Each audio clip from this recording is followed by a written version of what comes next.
በሌላኛው ዜና ደግሞ በትራምፕና በመስክ መካከል የተካሄደው እንግዲህ የቃላት ጦርነት ለማብራጅ ቢል አክማን የሚባል ሰው በትዊት ሲጽፉ ሁለቱም ለሀገራችን ያስፈልጋሉ፣ ትራምፕም መስክም ያስፈልጋሉ፣ አንድ ላይ ሲሆኑ ነው ጥንካሬ የሚሆነው በማለት ተናግሯል። ይህንንም በተመለከተ እንግዲህ ቢል አክማን የተናገሩትን መስክ ሲደግሙት ትክክል ብለሃል በማለት ሐሳቡን አጋርቷል።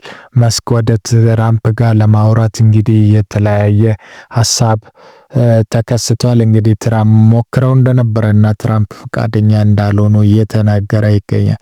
በትራምፕና በመስክ መካከል የተካሄደው የቃላት ጦርነት ለጊዜው ማብረዱን እንግዲህ እየተነገረ ይገኛል። የፎክስ ኒውስ ጄሲ ሲዘግብ በመካከላቸው የተከሰተው ጦርነት የሁለት ወንዶች የአውራ ዶሮ ጦርነት ነው ሲል ሐሳቡን አጋርቷል።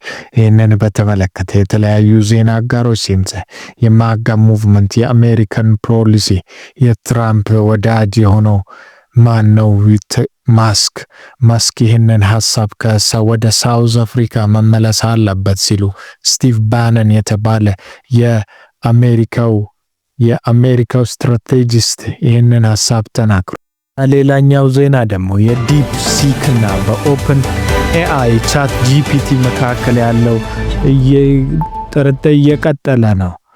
ውድድራቸውም እንግዲህ ቻት ጂፒቲ እንደሚታወቀው እጅግ ፈጣን ኤአይ በመባል ለረጅም ጊዜ እንግዲህ ዓለምን አስደምሟል። አሁን ደግሞ ዲፕ ሲክ የሚባለው እጅግ በጣም ዘመናዊ የሆነ መልሶችን በመመለስ ታውቋል። እንግዲህ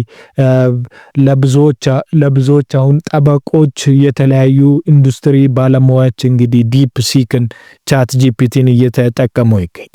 በነገራችን ላይ ፍርድ ቤት አወዛጋቢነት ውሳኔ እንደቀጠለ ይገኛል።